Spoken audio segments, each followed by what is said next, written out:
Hello tout le monde, j'espère que vous allez bien et bienvenue dans ce nouvel épisode de Je redesign vos logos, le premier dans ce nouveau studio. Oui, je vais dire ça à chaque fois que je fais un nouveau format. Vous avez encore été super nombreux à m'avoir envoyé vos logos, donc un énorme merci à vous. Et aujourd'hui, pas de longue introduction, on commence directement avec le logo numéro 1.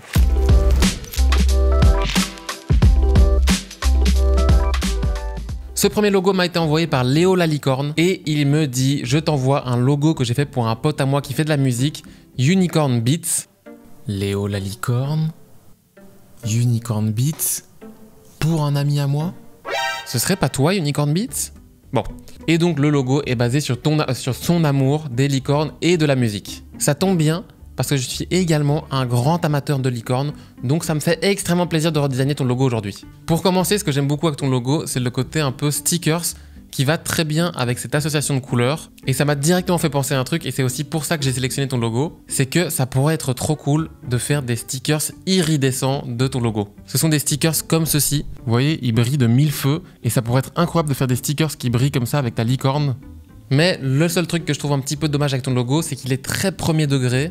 Et ça, c'est quelque chose que j'explique très souvent à des graphistes débutants. C'est que par exemple, si vous faites un logo pour une pizzeria, faire une pizza en guise de logo, c'est trop premier degré, c'est pas assez recherché. Pareil, par exemple, si vous faites un logo pour une boulangerie, si vous faites un pain comme logo, c'est vraiment la première idée en fait. Donc en général, on essaie de bannir ceci. Donc ce que je propose, c'est faire une licorne trop cool, super stylisée, qui a une chouette personnalité et qui pourrait représenter le beatmaker. Et qu'est-ce qui fait qu'on est trop cool aujourd'hui? 1. Le port des lunettes de soleil en toutes circonstances, de jour comme de nuit. Et deuxièmement, le mulet.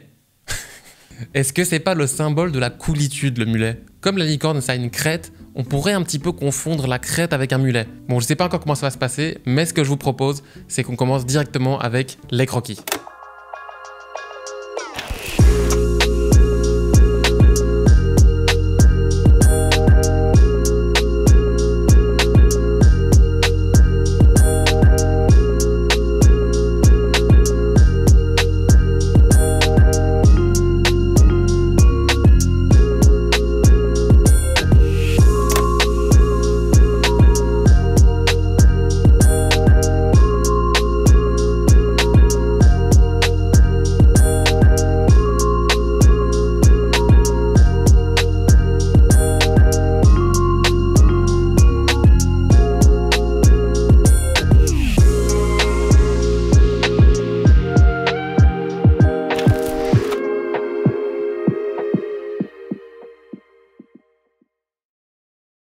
Le croquis est terminé et je vais directement commencer par le vectoriser. Le dessin est assez simple, donc la vectorisation devrait se faire assez vite. Je vais nous faire des bons gros contours noirs, genre à 20. Je pense que le logo, il doit vraiment être bien épais pour bien fonctionner. L'intérieur de l'oreille. Bon, si je vais un petit peu trop loin, vous me le dites, hein, parce que c'est vrai que j'étais en train de dessiner mon croquis et j'étais en train de me dire, est-ce que ça va pas trop loin là? En même temps, on est là pour redesigner des logos aussi. Si je faisais une toute petite modification, ce serait moins drôle. Ici, on va mettre la lunette derrière l'espèce de museau de cheval. Je sais même pas comment on appelle ça en fait. C'est un museau? Je sais pas moi. Au début, j'avais surtout peur que ça fasse un peu vache. Mais finalement, tous les autres éléments autour font en sorte qu'on reconnaît que c'est un cheval quand même. Enfin, une licorne, pardon. Voilà où j'en suis pour l'instant. Là, on va essayer d'améliorer un peu les courbes ici parce que j'ai fait n'importe quoi. Et je pense aussi qu'on va un peu affiner certains traits ici. Par exemple, ici, à mon avis, je vais cutter et on va changer le tracé pour l'affiner sur le bout. Genre avec ceci. Ça, c'est bien plus élégant déjà. Ici, pareil, je vais cutter ici, hop. Et on va créer une petite pointe au bout. Et là, on peut même utiliser, je pense, celui-là peut-être. Ouais, ça, c'est pas mal. Pour la typo, je sais pas du tout ce qu'on va utiliser par contre. Et en plus, si la typo est cool, on pourra aussi faire un sticker uniquement avec la typographie. Alors, j'aime bien quand c'est comme ça en italique. Je pense que toi, t'avais mis une étoile sur ton i. On va mettre le petit beats en dessous. unicornbeats.com.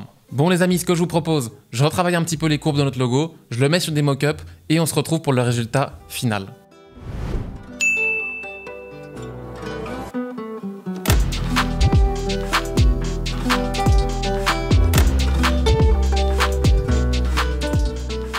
voilà pour les deux logos. C'est vrai que quand on les voit côte à côte, ils ont un peu rien à voir, mis à part l'univers de la licorne, on va dire, et les couleurs peut-être. En tout cas, je me suis super bien amusé à faire ce logo. Un énorme merci évidemment à Léo la licorne de m'avoir envoyé son logo. Et en plus, pour être honnête, ton logo, il fonctionne déjà comme ça. Moi, le seul petit conseil que j'aurais à te donner, c'est d'éviter les idées un peu premier degré. Par exemple, si tu fais un logo pour la musique, t'es pas obligé de mettre un casque de musique. Moi ici, j'ai voulu exploiter un peu plus le monde de la licorne et essayer de proposer quelque chose de totalement différent selon ma vision des choses. J'espère que ça va te plaire. Je te remercie encore et on passe au prochain logo.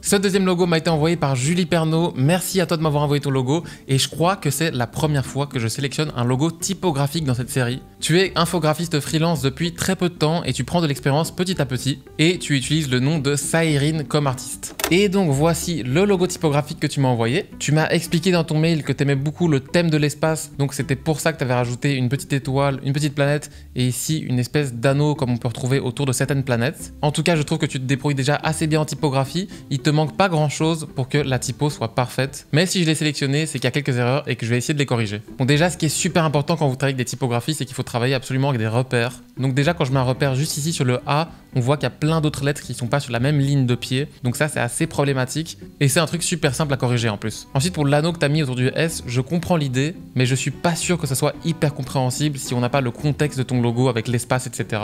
Pour en revenir un petit peu au lettrage, c'est important qu'il y ait la même inclinaison, la même épaisseur, le même espacement entre les lettres, qu'il y ait une homogénéité dans tout le lettrage. Et ici, je vois qu'il y a un truc qui est un petit peu dommage, c'est que quand on a plusieurs éléments comme ça avec un dégradé, c'est cool que le dégradé soit appliqué de la même façon sur tous les éléments. Et pour ça, c'est super simple, il suffit juste de tout sélectionner, aller dans Objet, Tracer transparent, et là, on appuie sur Créer.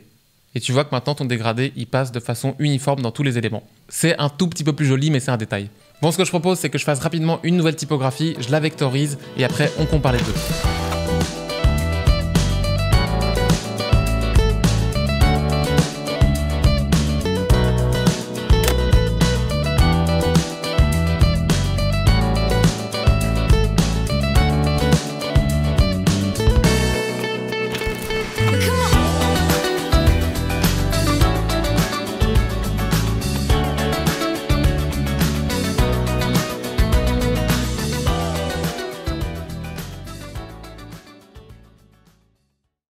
Nous revoilà, on passe dans Illustrator. Alors mon croquis, il est juste là, il n'est pas du tout encore parfait, hein. Déjà, le premier truc que je fais à chaque fois, c'est que je baisse l'opacité.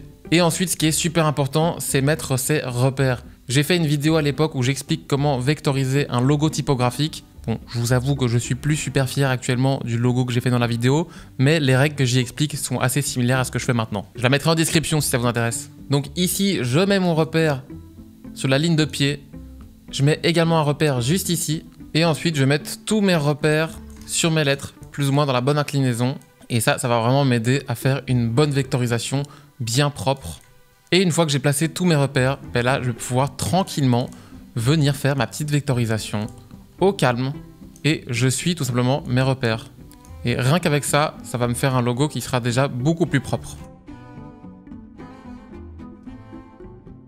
Donc voilà déjà pour mon A, il était comme ceci, je l'ai retravaillé comme cela. Bon, il n'est pas encore parfait, mais en gros, c'est ce que je vais faire pour toutes les lettres. Et on se retrouve juste après quand j'aurai tout vectorisé.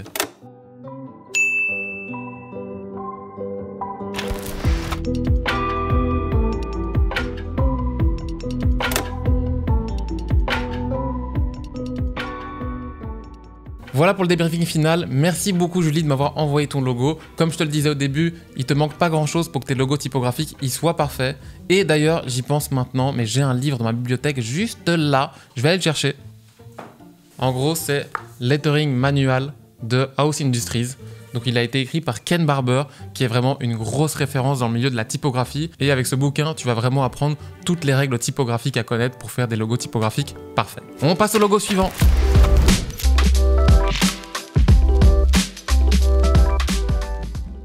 Le prochain logo m'a été envoyé par Charlotte Labbé de Montet et tu m'as envoyé un très vieux logo que tu as créé pour l'entreprise de ta sœur et de ton beau-frère. C'est une entreprise de travaux et de décoration qui s'appelle MDM. Donc c'est un cercle avec écrit MDM sur le côté déco-travaux. Ici on a le toit d'une maison et à l'intérieur du toit, on a un petit plan d'architecture. Le petit plan qu'on peut retrouver dans le toit, il est beaucoup trop détaillé. Tous les petits détails comme ça, en petit, ça va pas se voir, donc vaut mieux les supprimer. Après, ce que j'aime bien, c'est justement que tu aies joué avec la perspective isométrique. Donc à mon avis, on va rester avec ça et on va essayer de le rendre un peu plus moderne. J'ai quelques petites idées en tête. J'espère que ça va bien donner. On va directement travailler sur Illustrator pour celui-ci, il n'y aura pas de croquis. Par contre, ne me demandez pas comment faire une grille isométrique, je dois moi-même suivre un tuto à chaque fois que je veux créer cette grille. Elle n'est pas encore intégrée dans Illustrator. Je mettrai de toute façon dans la description un tuto qui vous montre comment la faire de A à Z.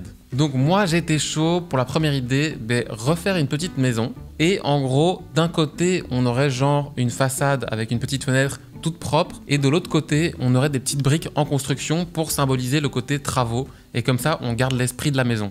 Alors ici, déjà, on va faire la petite façade à l'avant, c'est super simple, on suit la grille. Je vais d'ailleurs aller me chercher une petite palette de couleurs. Donc voilà, j'ai 4 tons de bleu ici qui sont un peu plus modernes. Ici, je vais faire un petit carré qui va représenter de la fenêtre. Hop, hop, hop. On va également faire un petit toit. Là, ça me paraît pas mal. Donc vous voyez, on a un peu cette perspective qui est en train de se créer. Je ne sais pas si vous la voyez déjà. Et d'ailleurs, ici, on va rajouter une perspective pour avoir comme un rebord intérieur de la fenêtre. Voilà. Et ici, on va mettre d'autres couleurs pour créer justement le petit volume. Et donc maintenant, on va rajouter des petites briques sur le côté. Et ce qui est assez cool, c'est que grâce au tuto que j'ai mis dans la description, j'ai créé des petits scripts d'action juste ici à droite qui me permettent de prendre une forme dans un plan normal et de le mettre directement en isométrie en cliquant tout simplement sur la perspective que j'ai envie d'appliquer. Donc par exemple, si j'ai envie que ces briques elles soient en perspective sur le côté droit, je clique sur Right et j'appuie sur le Play parce que ça fonctionne aussi avec des cercles. Ça peut être assez chiant de faire un cercle dans cette perspective.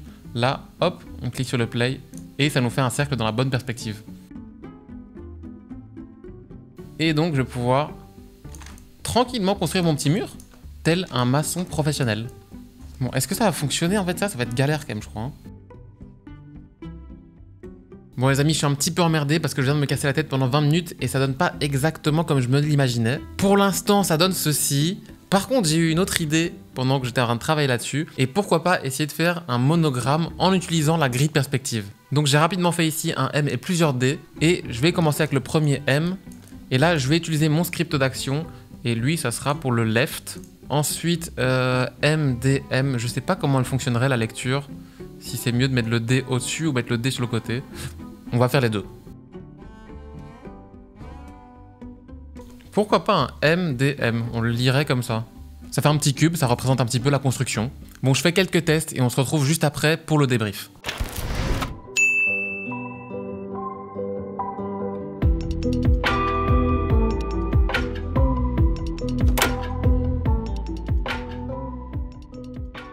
Première chose, merci à toi Charlotte de m'avoir envoyé ton logo. J'ai fait ce que j'ai pu. Pour la petite maison en perspective, je suis pas du tout convaincu à 100%.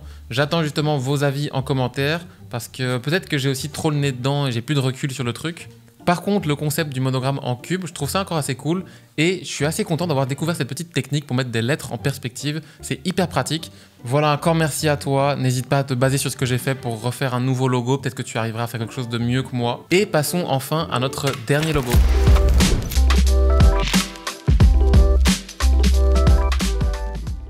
Ce dernier logo m'a été envoyé par Théoris, déjà merci à toi, et c'est un logo que tu as fait pour des potes à toi qui ont lancé un Instagram de sneakers. Et là tu m'as expliqué que le personnage a été inspiré du clip Moving Man de Mid, clip qui est vraiment ultra quali, je vous conseille d'aller le voir.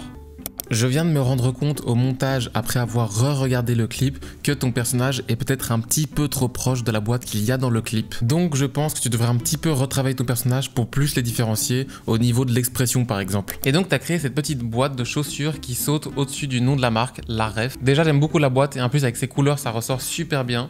Bon par contre comme tu l'as dit toi-même, c'est vrai que les chaussures sont beaucoup trop détaillées et donc elles sont pas super homogènes avec le reste du personnage. Bon du coup pour le redesign on va recommencer de zéro. Je vais changer aussi le style graphique, enfin je vais faire une autre expression.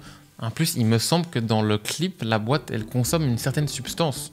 Pour le redesign, je suis chaud de partir dans un style un petit peu cartoon des années 40. Je trouve que les expressions du visage, des yeux, elles sont incroyables à cette époque-là. Et en général, ce que je fais, c'est qu'après, je vais sur Pinterest et je trouve plein de références d'expressions, de mains, de pieds qui vont m'aider justement à dessiner le personnage. Par exemple, j'ai directement trouvé cette photo et c'est hyper caractéristique de cette époque-là de faire des yeux comme ça avec un petit triangle qui symbolise un petit peu la lumière dans l'œil. Pareil pour les mains, j'ai trouvé en 2 secondes une vingtaine de poses et à cette époque-là, ils aimaient trop mettre des petits gants blancs à leurs personnages, un peu comme Mickey là. Donc je pense qu'on doit aussi faire ça. Je dessine de nouveaux personnages et on se retrouve juste après.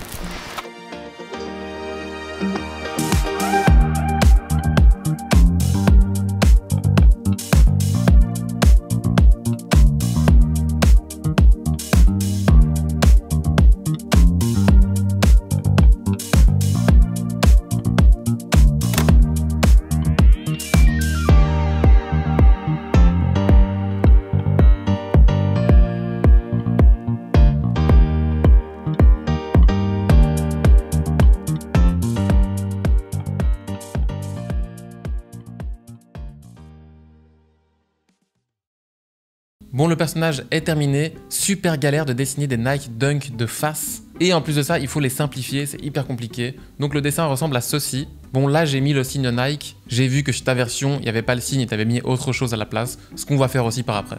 Bon, là la partie, encore une fois, un peu relou, la vectorisation, qui va être faite en 1 seconde. On peut déjà voir que la mascotte est assez différente. Bon, je vais mettre un petit fond derrière notre personnage. J'aimais bien la couleur claire que tu avais utilisée ici. Ce qui pourrait aussi être sympa, c'est d'avoir la boîte sans les bras et les jambes et de faire comme si elle tombait. Donc on pourrait un petit peu l'ouvrir. Et là, on pourrait avoir le texte autour. Bon, là, ce serait pour une deuxième version. Ça pourrait encore une fois bien fonctionner sur des stickers. Un peu dans ce genre-là. Et ici, il faut que je fasse un trou, en fait, pour donner l'impression qu'il y a une petite perspective. Je trouve que ça peut être marrant d'avoir juste la tête comme ça de la boîte. Et du coup, on pourrait écrire la ref au-dessus avec sneakers en dessous. Et ce qui pourrait être trop bien, c'est d'avoir plein de poses différentes. Parce que bon, là, il est en train de pointer sur la droite. À mon avis, je vais mettre le texte juste à côté. Mais s'il n'y a pas le texte, il va falloir le mettre dans une autre position. Je mets tout ça en page avec des typographies. Je mets peut-être des petits stickers. Et on se retrouve pour le résultat final.